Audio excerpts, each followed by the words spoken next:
Romanos capítulo 8, eu vou ler para vocês a partir do versículo 1. Hoje nós vamos finalizar o texto do capítulo 8, nos versículos de 31 a 39. Mas eu quero ler para vocês a partir do versículo 1 de Romanos capítulo 8, tá bom? Então abra sua Bíblia lá, Romanos 8, 1. Eu vou ler, você pode acompanhar aí na sua Bíblia.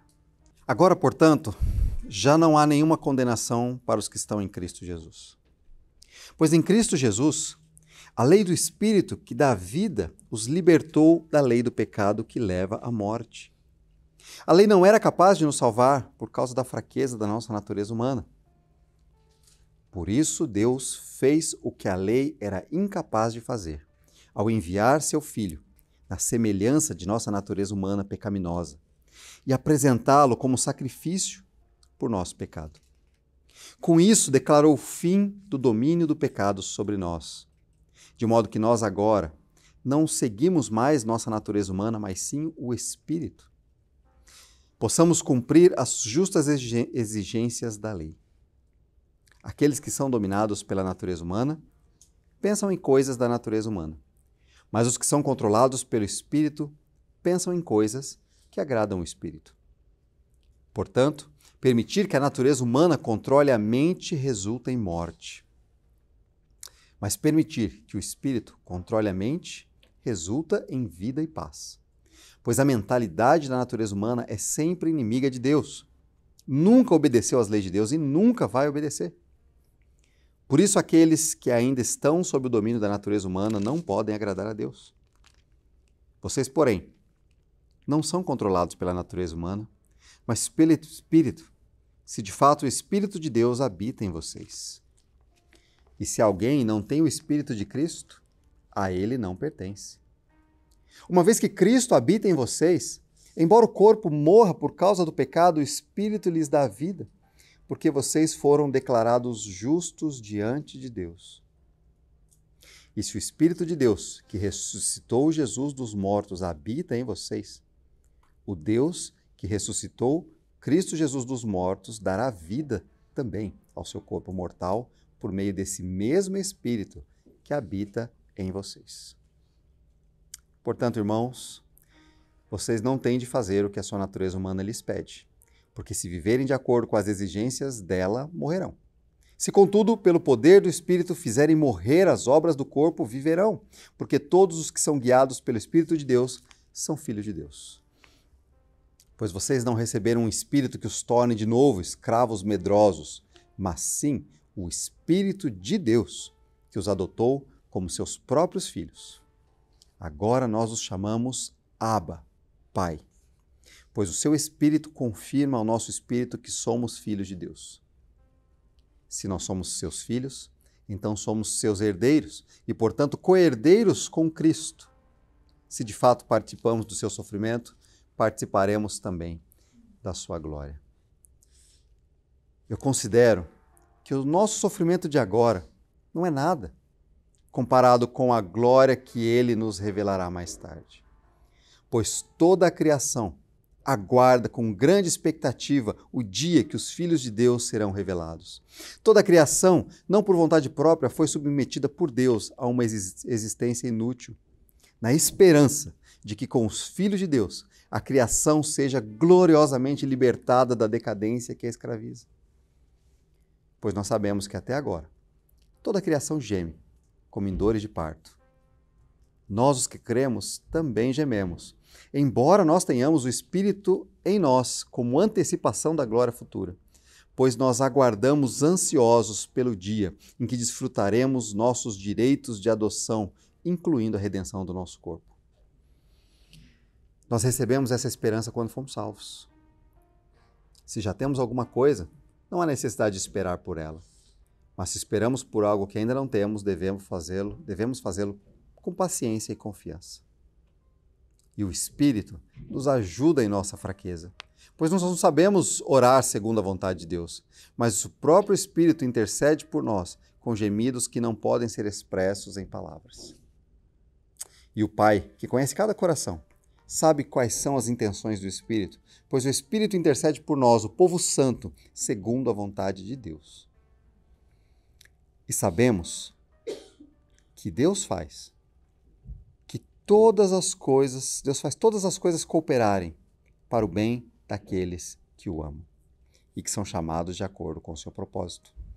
Pois Deus conheceu de antemão os seus e os predestinou para se tornarem semelhantes à imagem do seu Filho, a fim de que ele fosse o primeiro entre muitos irmãos. Depois de predestiná-los, ele os chamou. Depois de chamá-los, ele os declarou justos. E depois de declarar os justos, lhes deu a sua glória. Versículo 31. Que podemos dizer diante de coisas tão maravilhosas? Nós cantamos e falamos sobre o amor de Deus, né? E a gente olha para essa passagem, a gente vai falar mais sobre isso já já, encerrando o capítulo 8. E o que eu quis descrever para vocês, o que eu acho que é interessante para a gente refletir esse é o tipo de amor que Deus tem pelos seus filhos. E nós vamos ver um pouquinho mais, finalizando esse capítulo. Eu li o capítulo com vocês, nós lemos o capítulo juntos aqui, e a gente percebe, desde o capítulo 1, na verdade, como nós, seres humanos, estávamos longe de Deus. E aí, ele começa lá, não sei se vocês lembram, mas ele começa a carta aos Romanos dizendo que o Evangelho nos revela como Deus nos declara justos diante dele. E ele começa fazendo isso dizendo como nós não somos justos pela nossa própria força. Nós não conseguimos. E ele foi, durante 7 capítulos, mostrando que nós não conseguíamos e é pela graça de Cristo, pelo amor de Cristo, pela bondade de Cristo, pelo ato maravilhoso de sacrifício de Cristo por nós, é que nós podemos chegar diante dele e entrar nesse capítulo dizendo: não há condenação para aqueles que estão em Cristo Jesus.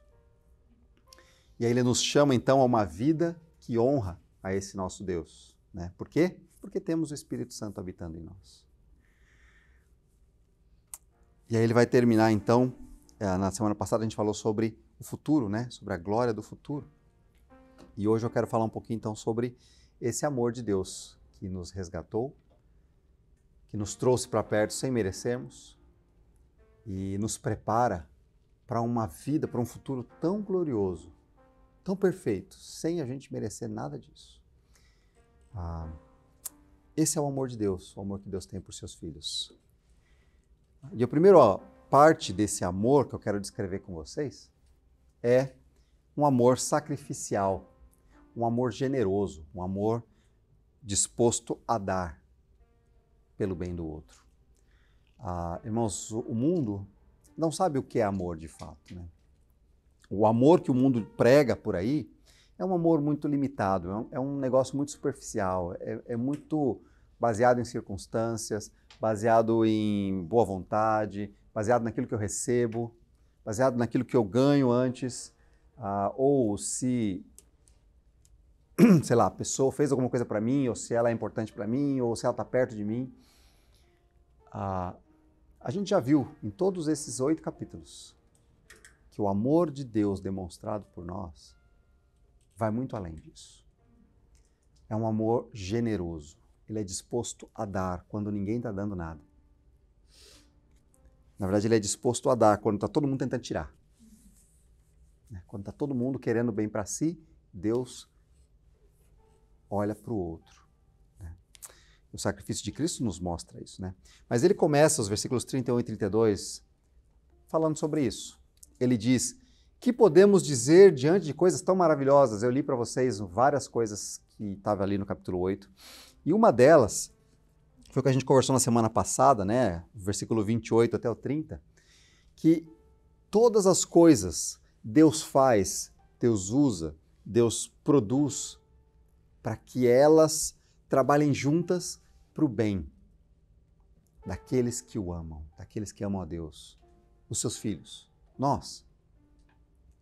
Todas as circunstâncias, coisas desse mundo servem para o bem da nossa alma, para o bem da nossa vida. Que bem é esse? Para que nós fôssemos mais parecidos com Jesus. Ele fala, ele nos chamou para sermos mais parecidos com a imagem de Jesus Cristo. E ele escolheu, ele chamou, ele declarou o justo. Deus é maravilhoso. Diante disso, o que nós podemos dizer, diante de coisas tão maravilhosas, de um Deus tão bondoso, de um amor tão grande, o que nós temos a dizer? A resposta, as perguntas de Paulo aqui são perguntas retóricas, são perguntas que não têm resposta. Quer dizer, a resposta é clara. Não tem nada que nós podemos dizer com relação a isso. Um obrigado não é suficiente. Ou todas as palavras desse mundo não seriam suficientes. Então o que podemos dizer? Nada. Só podemos contemplar esse Deus e adorá-lo. Né? O que podemos dizer diante de coisas tão maravilhosas? Se Deus é por nós, quem será contra nós? Talvez aqui o primeiro pensamento da gente seja uma batalha, né? Nós numa batalha e Deus do nosso lado e o exército inimigo, o que sobrou lá? Nada, né? Se Deus é por nós, quem será contra nós? Eu acho que isso pode ser uma imagem que talvez estivesse na mente de Paulo, talvez. Mas ao mesmo tempo, irmãos, é interessante porque se no versículo 28, nos versículos anteriores, ele fala que Deus usa todas as coisas para o nosso bem, então não tem nada contra nós. Tudo que existe, Deus está usando para o nosso bem. Se Deus é por nós, não tem nada que esteja contra nós. Deus é o dono de tudo, lembra? Deus é o Senhor de tudo. Por mais que haja intenções vou corrigir, ainda que haja más intenções de Satanás, por exemplo, de seus demônios, de nos enganar, de nos desviar, Deus é muito maior do que isso e Ele usa, inclusive, para que nós possamos ser moldados cada dia à imagem de Jesus. Né? A gente lembra da história de Jó, onde Satanás fala para Jó, o Senhor dá tudo para ele, por isso que ele é assim. E Deus diz então para Satanás, pode ir lá, tira tudo que ele tem. Satanás então, acho que sorrindo, com grande alegria, vai lá, que legal, e tira tudo que Jó tem. Mas tudo isso serviu para que Jó pudesse dizer no final, Senhor, antes eu te conhecia, mas agora os meus olhos te veem. Agora é muito mais profundo, agora eu entendo aquilo que o Senhor está fazendo na minha vida. Se Deus é por nós, quem será contra nós? Eu disse que o amor de Deus é generoso, sacrificial, né? Se Ele não poupou nem mesmo o seu próprio filho. Pelo contrário, Ele entregou o seu próprio filho por nós, por amor a nós. A gente viu isso lá no capítulo 5. Deus prova o seu amor para conosco pelo fato de Cristo ter morrido por nós, sendo nós ainda pecadores. Então, Ele não poupou nem mesmo o seu próprio filho, mas o entregou por nós, pelos nossos pecados. Acaso não nos dará todas as outras coisas? E aí aqui talvez você comece a pensar, ou talvez as pessoas aí no mundo querem pregar para você, então você vai ter tudo, você vai ser rico, vai ser saudável, não vai ficar mais doente, você não vai ter problemas dessa vida. E Paulo vai falar sobre isso já já. Na verdade ele já falou um pouco, mas ele vai falar mais. Né? Ele falou um pouquinho antes que eu considero que os sofrimentos de agora não são nada comparado com a glória que virá. Ele vai falar mais sobre isso, mas ele está dizendo que Deus nos dará a sua glória. Ele nos dará, com certeza, todas as outras coisas que importam. Aquilo que realmente nós precisamos. Se Ele não poupou nem mesmo o seu próprio filho, Ele está do nosso lado. Ele não abandonou o mundo à sua própria sorte, façam o que quiserem. Ou, eu não estou nem aí. Não é assim.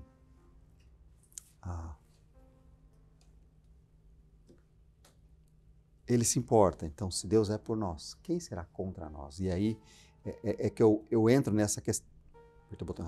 Que eu entro nessa questão de um amor Que tipo de amor é esse que Deus tem pelos seus filhos, que Deus demonstra pelos seus filhos? Um amor sacrificial, onde Cristo se entregou por nós.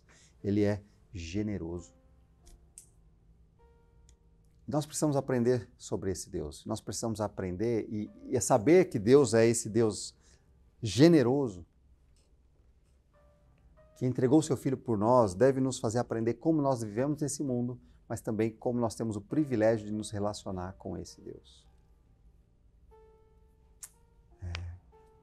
Como Deus nos declara justos, né? Como Deus nos aceita.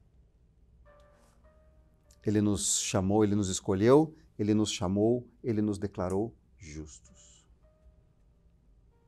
Nos está moldando e nos preparando para a sua glória plena. Esse é o amor por nós, irmãos. Nós cantamos sobre a bondade, nós dissemos na música, te amo, Deus. E, de fato, eu acredito que os irmãos amam o Senhor, eu amo o Senhor. Não é nada perto do amor que Deus tem por nós. Mas a gente está aprendendo com esse Deus, né? A gente tem o Espírito Santo agora para viver esse amor. Então, essa é a primeira coisa. Primeira característica do amor de Deus que eu vejo aí nesse texto, né? Mas ele continua o texto e eu quero mostrar e perceber que o amor de Deus, além de ser generoso e sacrificial, é um amor incondicional. É um amor independente. O que isso significa? Significa, irmãos, que nós, quando falamos de amor, ou nesse mundo, quando se fala de amor, é sempre, eu estou disposto a amar se eu receber alguma coisa em troca. Eu estou disposto a amar se ele fizer aquilo por mim. Agora, se ele começar a fazer alguma coisa ruim, eu não estou tão disposto a amar. Se ele começar a ter decisões e atitudes ruins, eu não estou tão disposto a amar assim. Aí a gente olha para Deus e a gente vê que o amor de Deus não é assim. Nós éramos inimigos, rebeldes, em rebelião contra o nosso Deus. E Ele nos amou, sacrificialmente se entregando por nós. Isso é um amor que não depende de condições. Que não depende se nós formos bonzinhos. É independente das circunstâncias. Dá uma olhada no texto, versículos 33 e 34. Mais algumas perguntas que o apóstolo Paulo faz. Quem se atreve a acusar os escolhidos de Deus? A resposta é óbvia. Ninguém. E se você pensar, se Deus é por nós, quem será contra nós? Quem se atreveria? Quem ousa se levantar e acusar os escolhidos de Deus?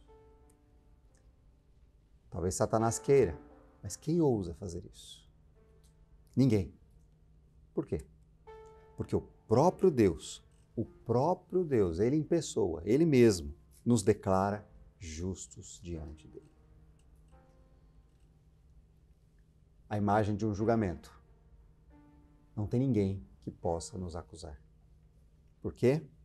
Porque foi Deus quem disse que nós éramos justos. E se o juiz declarou que nós somos justos, quem é que pode trazer alguma acusação? Ninguém. E a próxima pergunta está ligada a isso. Então, peraí, se não tem ninguém para nos acusar, quem é que pode nos condenar então? Se o juiz já declarou que nós somos justos. E ele diz, quem nos condenará? Ninguém pode nos condenar. Por que não? Porque Cristo Jesus morreu em nosso lugar. E ele falou isso nos capítulos 4, 5, 6. Não só morreu em nosso lugar, levando sobre si o pecado e pagando o preço do nosso pecado, mas ele ressuscitou, nos dando nova vida, nos permitindo ter uma vida eterna, uma nova vida. Fomos ressuscitados com Cristo. E além disso, Paulo fala que Cristo está em lugar de honra à direita de Deus, lugar de autoridade. Por nós ali. Intercedendo por nós. Ele é o nosso advogado, como João fala lá, junto ao Pai. Temos um advogado junto ao Pai. Então, essa ideia, essa imagem de um grande julgamento onde não tem quem nos acuse, porque nós já fomos declarados justos por causa de Cristo. Então, não tem nada que possa tirar de nós isso. Não tem condições, irmãos. Foi Deus quem fez. Se foi Deus quem fez, a gente então entra para o terceiro aspecto do amor. Então, se ele é sacrificial, se ele é incondicional, ele é imutável, ele é garantido. Se nós não conseguimos fazer nada para ser salvos, não tem nada que nós façamos que nos tira desse amor, que nos faz perder esse amor. Podemos até não desfrutá-lo como poderíamos, como nessa terra. Mas nada nos tira disso. O amor de Deus, ele é imutável, ele é garantido. Olha só os versículos de 35 a 39, você conhece. O que, ou quem, ou sei lá o que, nos separará do amor de Cristo? Será que existe alguma coisa? Essa é a pergunta de Paulo. Diante de tudo que nós já vimos sobre o amor de Deus, será que existe alguma coisa que pode nos separar, nos tirar do amor de Cristo? Será que aflições ou calamidades, emergências, terremotos, tsunamis, problemas, sofrimento, separações, será que perseguições, pessoas atrás de nós, será que fome, passar fome, será que não ter o que comer? Será que miséria, não ter nada, não ter dinheiro, não ter nada para se sustentar? Será que perigos de vida ou ameaças de morte, será que alguma dessas coisas podem nos separar do amor de Deus? E é uma pergunta que a resposta é não. Ele vai falar sobre isso já já. Só que aí é interessante que ele cita um texto bíblico, ele cita lá Salmo 44, ele diz, como dizem as Escrituras, por causa de ti enfrentamos a morte todos os dias. Somos como ovelhas levadas para o matadouro. E é interessante, irmãos, esse salmo até, porque o salmo, ele, nitidamente, lendo o salmo, o povo de Israel está sofrendo. Só que ele começa o salmo, a metade do salmo inteira, ele louva Deus reconhecendo que Deus é o Deus que sustenta o povo, que cuida do povo, que guarda o povo, que está à frente do povo, é um Deus presente. E aí depois, na segunda metade, ele diz, eu não consigo entender, mas nós estamos sofrendo. E ele diz, por causa de ti, enfrentamos a morte todos os dias, somos como ovelhas levadas para o matadouro. Eu imagino Paulo lembrando disso, porque ele era alguém que enfrentava a morte todo dia, e era como se fosse uma ovelha sendo levada todo dia para o matadouro. Né? Ele passava por isso constantemente, mas ele está dizendo que nós, o seu povo, ainda que estamos nessa terra, pode ser que venham calamidades e aflições. Algumas já vieram, talvez piore. Perseguições ou fome, pode ser que aconteça. Pode ser que aconteça miséria, pode ser que aconteça perigos ou ameaças de morte, como o apóstolo Paulo próprio viveu isso, estava vivendo em alguns desses momentos, ele viveria ainda. Mas ele vai dizer no versículo 37, mas apesar de tudo isso, apesar de sofrimentos, apesar de perseguições, apesar de ameaças de morte, apesar de calamidade, apesar de qualquer outra coisa que possa acontecer conosco nessa terra, qualquer sofrimento que possa vir, ele diz, apesar disso, nós somos mais que vencedores por meio daquele que nos amou. Nós não somos só vencedores. A tradução literal seria nós somos hiperconquistadores. A imagem daquele vencedor de batalhas, sabe? Que saía e vencia todas as suas batalhas, nós somos muito mais do que vencedores. Ser vencedor é pouco, nós somos muito mais do que isso. E nós só somos isso, mesmo suportando todos esses sofrimentos, por meio, através daquele que nos amou. Por causa desse amor de Deus, que é imutável, é garantido. Ele demonstrou, ele disse. Ele é incondicional, ele é sacrificial, ele se deu por nós. Quem nos separará desse amor? A resposta é, versículo 38, eu tenho certeza eu estou convencido plenamente de que nem a morte pode me separar desse amor. Eu posso morrer. Nem a vida, permanecer vivo aqui nessa terra, pode me separar desse amor. Nem anjos, sejam eles bons ou ruins, nem demônios, nem o que existe hoje, qualquer coisa que exista hoje, pessoas, situações, nada do que exista hoje e nem aquilo que virá no futuro, nem os poderes e autoridades desse mundo, ou espirituais nesse mundo, nem altura, seja lá qual for, nem profundidade, em qualquer lugar, ele agora vai enfatizar, nada em toda a criação jamais poderá nos separar do amor de Deus, revelado o que está em Cristo Jesus, nosso Senhor. Nada em toda a criação jamais. É interessante isso, né? Porque nada, não existe coisa alguma, jamais, quer dizer nunca, né? Nem tempo nem no espaço, nem nada que existe, nem em tempo algum, nada poderá nos separar do amor de Deus revelado em Cristo Jesus, aquilo que Cristo fez.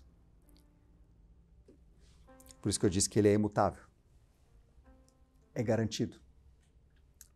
Esse é o amor de Deus, né? Esse é o amor de Deus. Pensando nesse amor, eu quero só...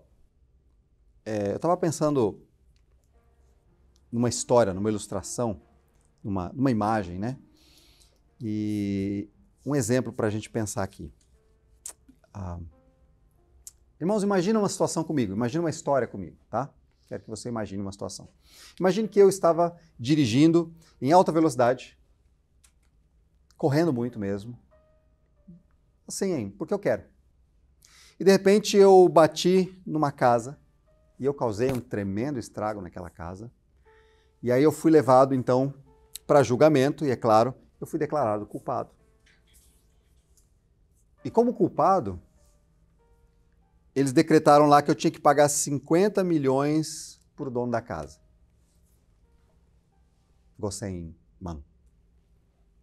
50 milhões eu tinha que dar. E aí, claro, ou eu fazia isso, ou eu ia ficar 20 anos preso, lá numa prisão, lá em Hokkaido, longe da minha família. Eu não tinha dinheiro, então provavelmente eu ia. Longe da minha família, por uns 20 anos, eles iam ter que se virar para dar um jeito, para sobreviver, né? Para comer, para pagar as contas. Eu já ia sair do tribunal direto para lá.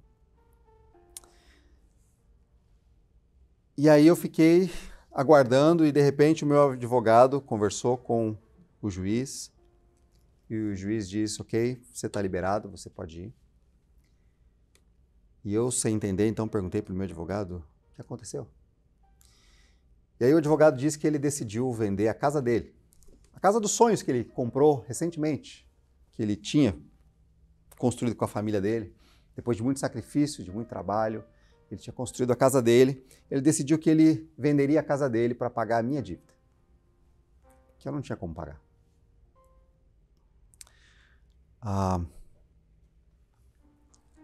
Se eu fosse, talvez, mau caráter, eu ia dizer assim, ufa, que sorte, vou embora, né? Pegava o meu carro e ia embora. Ou outro carro, né? Porque o carro já está batido. Mas eu pegava e ia embora. Ia dizer, pagou porque quis, não pedi, pagou porque ele quis, tá tudo certo, vou embora, vou viver minha vida. Mas na verdade, eu virei para ele e não parava de agradecer e dizer, muito obrigado, eu vou trabalhar muito e eu vou pagar um pouquinho por mês, eu sei que é difícil, é diferente, mas eu vou pagar tudo que eu puder, eu vou pagando um pouco de cada mês, eu vou tentando pagar.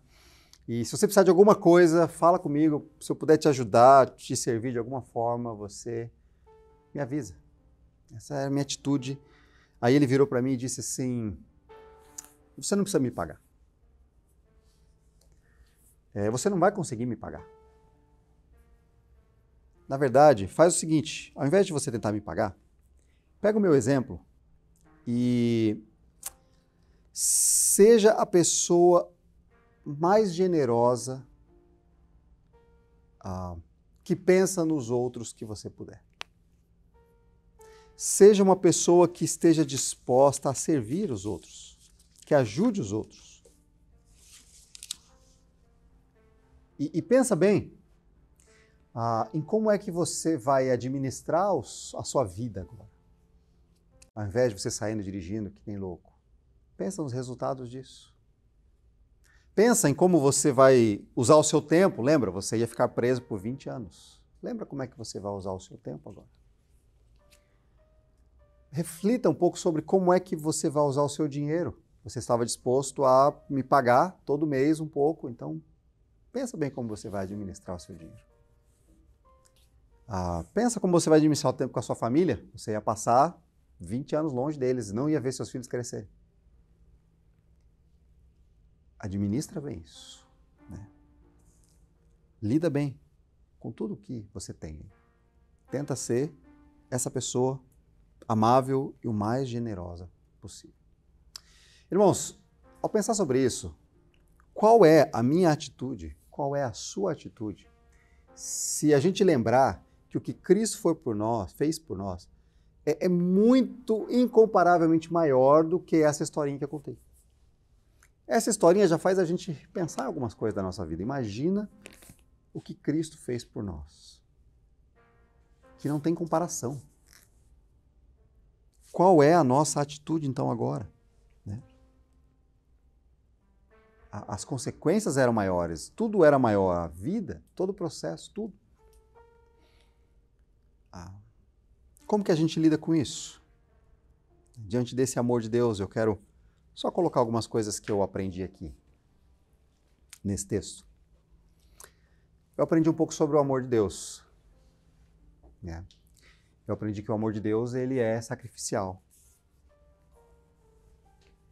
E se eu quero aprender e eu quero viver isso, eu preciso aprender a pensar no bem do outro, mesmo que às vezes isso traga um certo prejuízo para mim. Né? Um amor generoso, um amor doador. Eu aprendi que o amor de Deus, ele é incondicional. Foi assim que ele me alcançou. Eu sendo inimigo, ele veio na minha direção. Ele é independente das circunstâncias ou daquilo que eu posso fazer por ele. Porque se Deus for ficar esperando aquilo que eu posso fazer por ele, com certeza vai ser algo ruim. O amor de Deus é imutável. O amor de Deus, ele é garantido. Ele não muda. Ele me amou, ele decidiu me amar, ele me ama. Ele me conduz, ele me molda, ele está fazendo em mim a imagem de Cristo, por seu amor, por sua bondade. E aí, o ponto 4 aqui ele é interessante porque ele junta a conversa que nós tivemos semana passada. Né? Deus é bom. Deus está no controle. Deus sabe o que ele está fazendo e ele nos ama dessa forma. Como é que eu devo agir a ele e a tudo que acontece ao meu redor?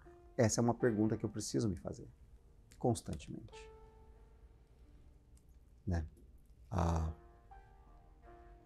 Deus é bom. Deus está no controle. Ele sabe o que ele está fazendo na minha vida, ao redor de mim. E ele me ama dessa forma. Como eu devo reagir a ele e a tudo que acontece ao meu redor? Aquilo que ele me põe na mão para fazer. Aquilo que ele me permite viver. O tempo, as realidades, os serviços, os trabalhos, os relacionamentos, o dinheiro, os bens, as pessoas, os estudos, as escolas, o que você tem ao seu redor. Na historinha, a ideia é, usa, então, o seu tempo, administra o seu tempo, a sua vida, a sua família, as coisas que você recebe aí para fazer, de forma que ele seja glorificado, para o bem do próximo, como um amor sacrificial, como um amor incondicional. Se disponha, né, a ser generoso, a pensar no bem do próximo, por amor a Cristo e não pelo que você vê no outro. Porque você não merecia tanto quanto o outro não vai merecer, gente. Ele não merece.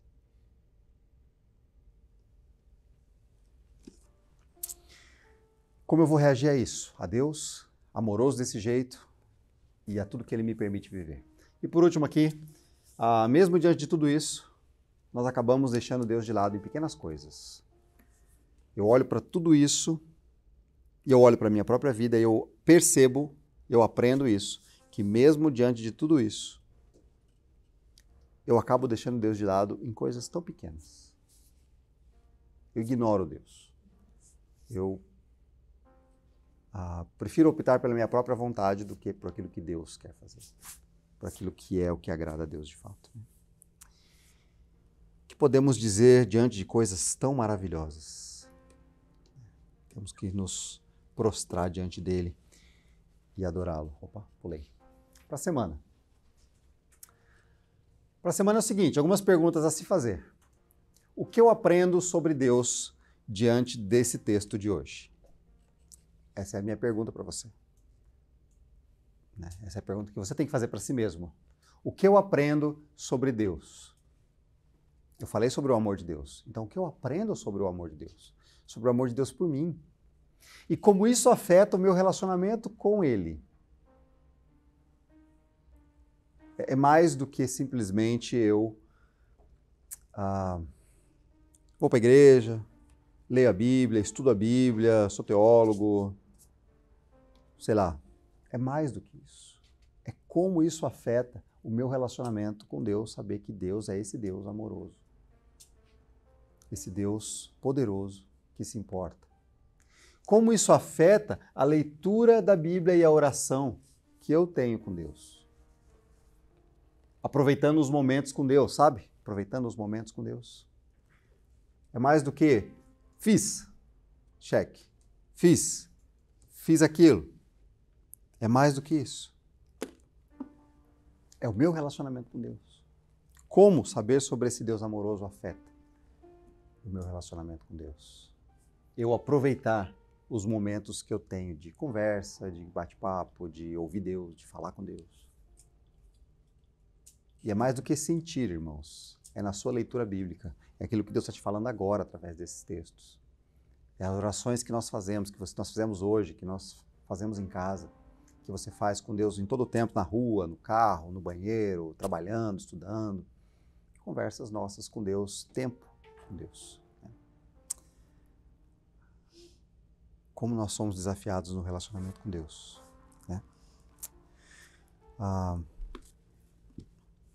Esse é o desafio para nós essa semana. Eu quero orar mais uma vez.